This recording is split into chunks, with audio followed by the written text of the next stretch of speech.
Hello. This week I went shopping to my local, it was called The Works. It's like a little kind of craft and bookstore, all kinds of stuff they have in there. And I managed to find some items that were on sale. So I bought some of these. These are beads, but they're little roses. And I thought they were fantastic because I could perhaps colour them. But now I want to try and make a mould out of them. And I also found these slate hearts. I love this texture around the outside. I'm going to try and make a mould of that. And this was a pendant that broke, the chain broke, so I'm going to see if I can use that as well.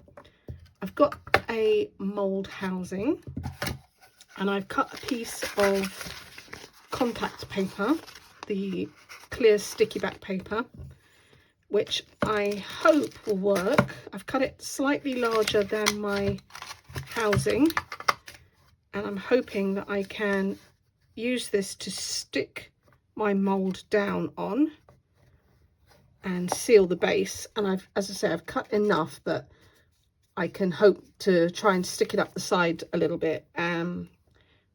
Maybe that makes enough of a seal, I don't know. But I have used the contact paper for a damming tape before, and I will link that video up there. So I'm going to peel this backing off. Actually, I'm going to just make sure that all my pieces will fit in the housing. And yeah, I've got plenty of room to put a few beads down there and stick them on. And there's enough room around the outside.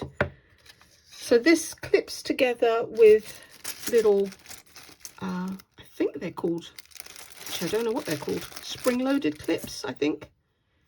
So you just pull them apart and then stick, where's the parts that need to be clipped? I'm clipping them, well, I've clipped them down the bottom. I'm just going to lift them up a little bit so I've got room to bring my plastic up around.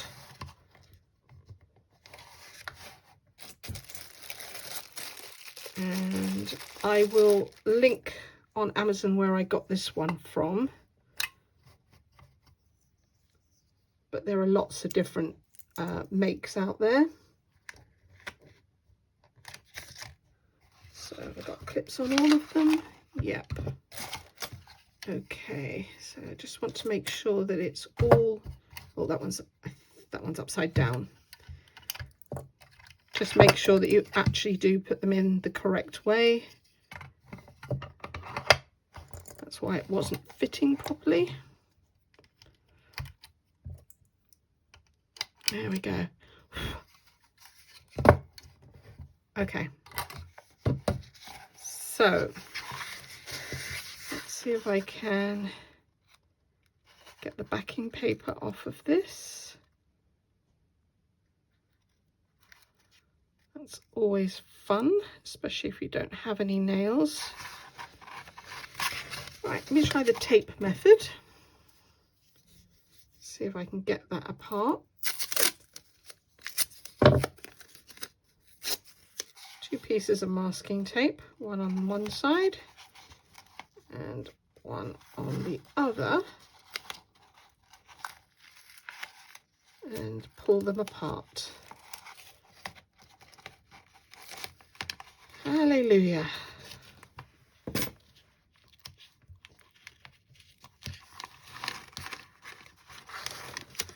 Right, now it is important that I don't get my fingerprints in the middle, although I'm not going to, it would only appear on the bottom of the mould. It's not actually going to be the part of the mould that I will be using. So let's try and make sure that that is nice and smooth. And stuck to my fingers.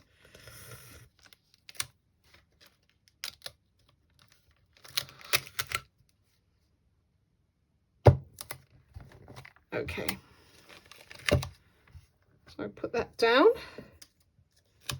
Now I can, well, let me see if I can fold the edges up first. So I'm just going to make a slit in there. Fold that over. And in there.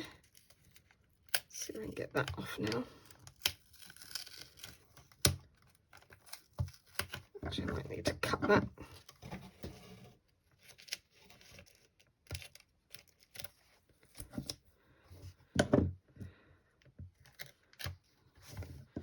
So I'm just making some slits around the bottom so that I can fold the pieces up over.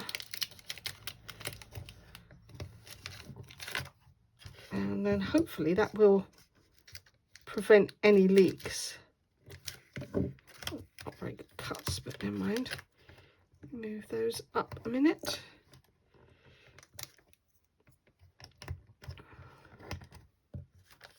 And fold that up and over.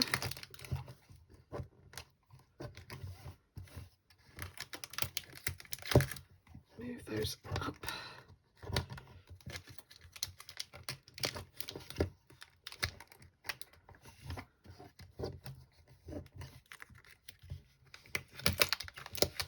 Right, well, I shall see now if that's actually, you can see I've just literally folded it over the edge here.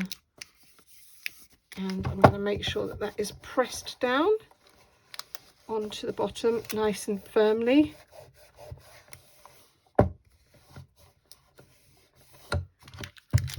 Okay, now I can put my pieces in.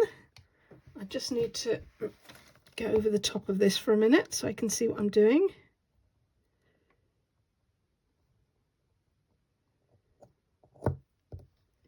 Make sure I've got enough room all the way around it. And let's pop that piece in there. And that is the deepest piece. I should have measured it actually before I put that in there to see how deep I would need to make my silicone. Let's open this.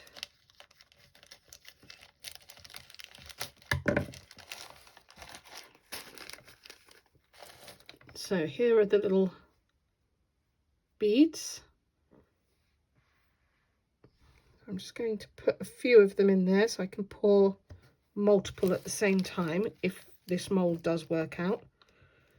I haven't really made very many moulds before, at least not out of silicone, so at least not successfully.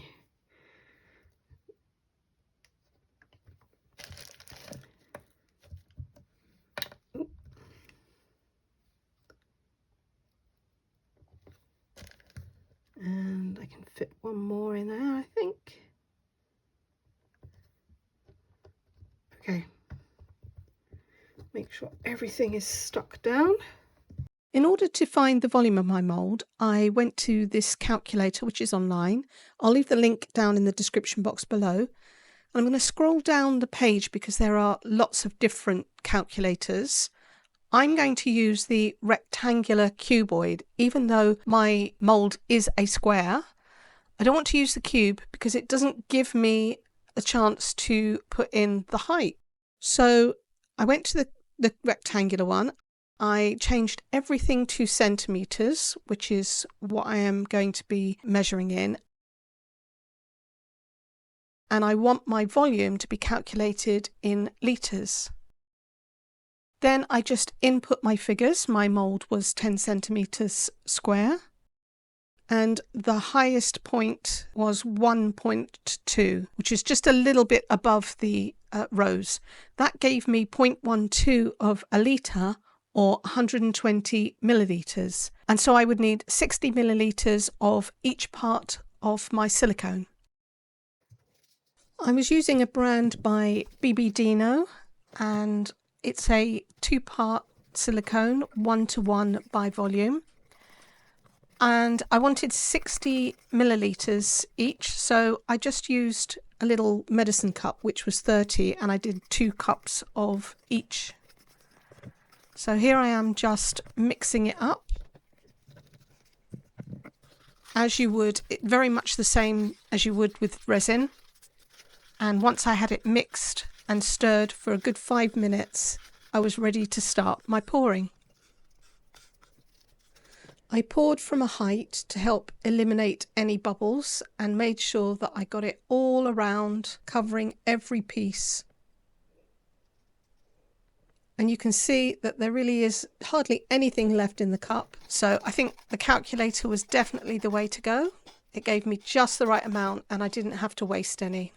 Now I let it set. Okay, so I left this overnight because I got busy, and I'm just going to unclip it now. It is set. So now I have to see if I can take it out and whether the moulding has been successful. I didn't have any leaks, so that worked really well. Just pull those apart. And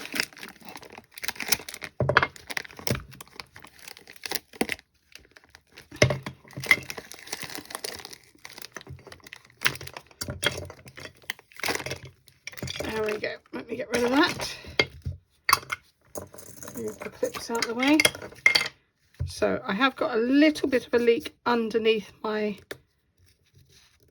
heart, but you can see it's very thin and it's pulling off, so I will be able to clean that up.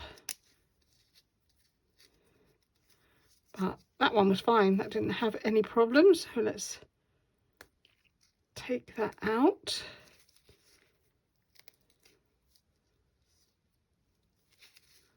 There's a little hole. Alright, so it's stuck on the hole. I'm actually not bothered. I don't really want the hole. I didn't want the pendant itself. I actually only wanted the rose. So that's fine. But these look like they've done very well. I'm not sure if you can see that. So I'm just going to pop them all out. Now you can't use the mould immediately. You need to let it cure. I think it's for 24 hours. I will check that. So you pour it, you then leave it to rest for a while, and then you can use it as normal. I want to see if I can get this off. It looks like some of the slate has actually adhered. Again, I've got to just clean up all that excess, but I just loved this rough edge, which is why I didn't want to cover it up with a varnish. I wanted that textured, rough, matte surface. I am going to, now that I've got a casting, I am going to do this again, but I am going to actually varnish this so that it is nice and smooth. I might only varnish the surface and leave this edge, but I'll see. I want to see how this comes out first. But it's taken up all the texture really nicely. So I'm just going to take some scissors and I'm just going to snip the edge here, this excess bit off. I'll just clean that up. And then, as I say, I'm going to leave this now to sit and finish curing before I use it to pour anything. So I will be back once it's ready for us to make or to test it. I'd already tested it using some ordinary epoxy, so now I was going to give a go with some UV resin. I don't mind filling this large space with this UV resin. as I want to use it up. I don't really like it very much. So I just put some in the bottom, and I'm going to do this in layers because it is quite thick. I'll spread that around, make sure I get as many of the bubbles out as I can, and I even use my embossing tool just to heat this up a little bit in an attempt to try and get the bubbles out. The textured surface does make that a little bit more difficult. Cured it front and back, and there are a few ripples left over from being too hot when I cured it. I'm going to use some interference nail powders just to put that onto the surface.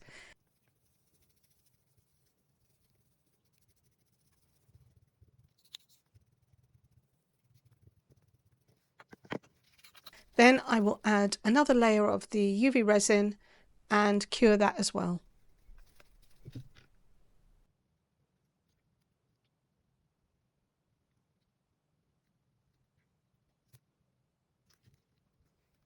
I'll zoom in so you can see the flash. Look at the colours. That's finished curing now, and I've done 2 layers. I've got a green and a purple flash in there, and although I haven't filled it to the top, I am going to demould it. I have enough resin in there, and by not filling it to the top, I'm going to get a much different look than if I did. I can see the lovely flash in there, but it's going to look a lot better if I back this in black. I could use resin, but because I'm using UV resin, I think I'm just going to paint this with acrylic paint. I used quite a heavy body artist's acrylic paint, and my paint's a little old, so it was a bit clumpy. I used some water to help thin it out, and then I covered the back of my piece and left that to dry completely. Once that was completely dry, I gave it a coat of UV resin and I smoothed that over the back. This was to help seal in the acrylic paint so that it didn't flake off or scratch. And it also helped to smooth out those sharp edges that were left when I didn't completely pour the mould.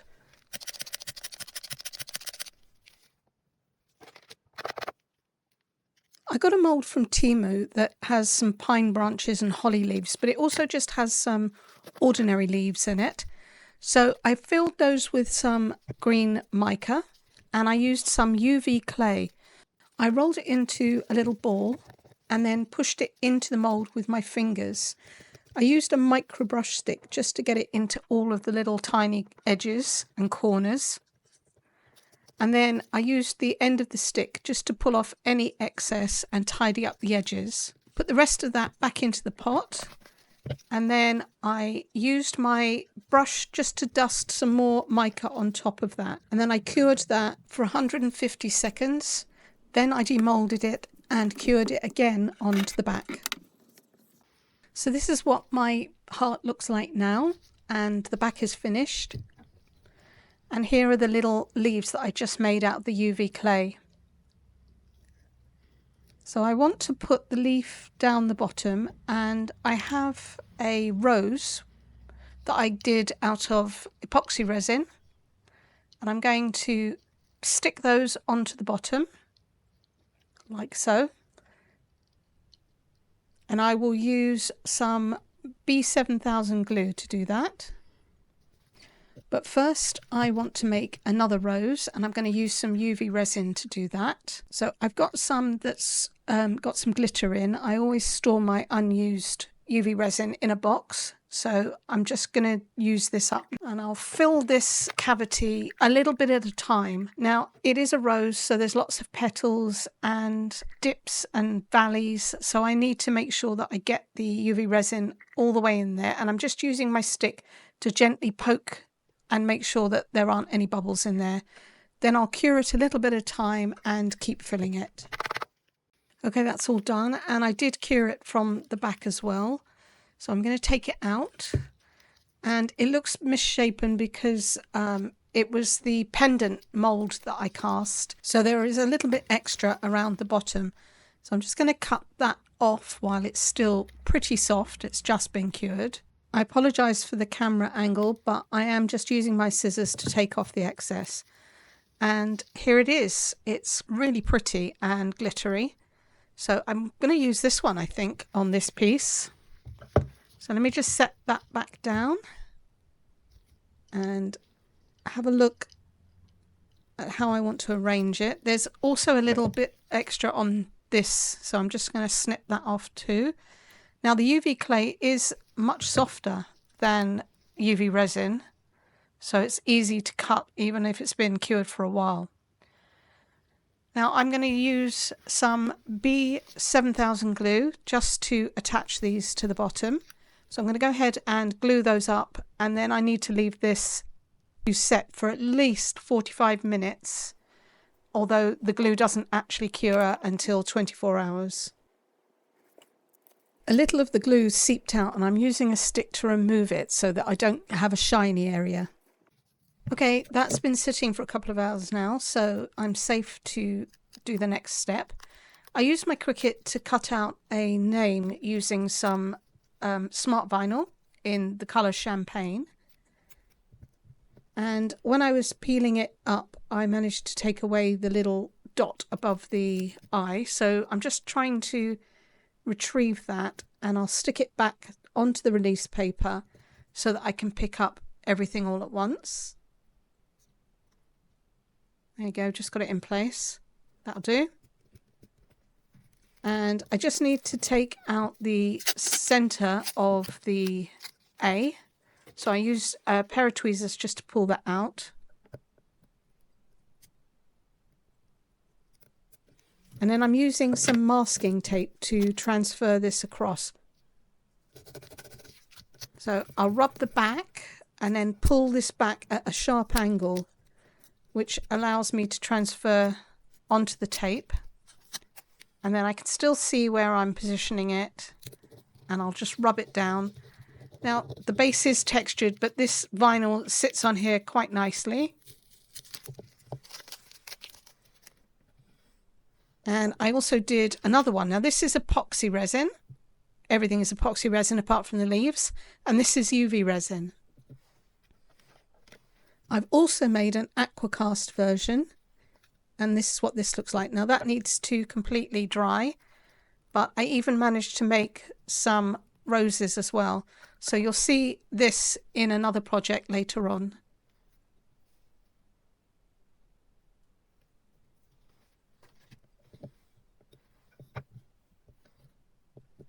Now all I need to do is attach some ribbons and I will be finished. I cut a good length of a chiffon ribbon and I folded it in half, and I'm passing the loop through to the back of the hole. And now I'm passing the two tails through the center of the loop. This is when you need about 5 hands. So I am pulling up on my loop whilst I pass the two tails around the outside of it to trap the loop in the middle.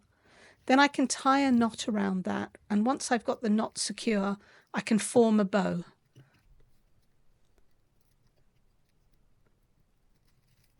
I'll just keep pulling the loops and the tails until I get it to the right size.